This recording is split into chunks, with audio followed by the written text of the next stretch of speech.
নমস্কার। বাঁকুড়ার লালবাজারের সেই চেনা অলিগলি যেন আজ কোনো এক আলোকময় মায়াপুরীতে পরিণত হয়েছে।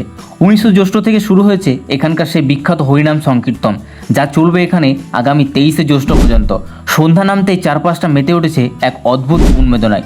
উৎসবের মূল আকর্ষণ এখানকার চোখ ধাঁধানো আলোকসজ্জা, আর তার সাথে যোগ দিচ্ছে নিত্য নতুন সব থিমের চমক, যা দেখতে দূর দূরান্ত থেকে মানুষ ভিড়ে জমাচ্ছেন এইখানে। খোল ও করতালের মিষ্টি সুরে মেতে উঠেছেন ভক্তবৃন্দরা। তাদের ভক্তিভরা নাচ যেন চারপাশের বাতাসকে এক স্বর্গীয় অনুভূতি ভরিয়ে তুলেছে। এইখানে কীর্তনের পাশাপাশি বসে এক বিরাট মেলা।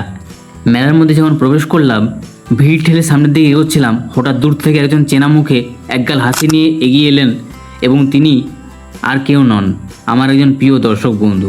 একজন দর্শক বন্ধুর এই ভালোবাসা যেন পুরো মেলা দেখার আনন্দকে দ্বিগুণ করে দিল। এই ডিজিটাল দুনিয়ার পরিচয় যে বাঁকুড়ার মাটিতে এসে এমন এক আন্তরিক রূপ নেবে তা সত্যিই ভাবিনি। আজকের এই ভিডিওটি ভালো লাগলে আপনাদের একটি লাইক করবেন। দেখা হবে আরও নতুন ভিডিওর সাথে। টাটা।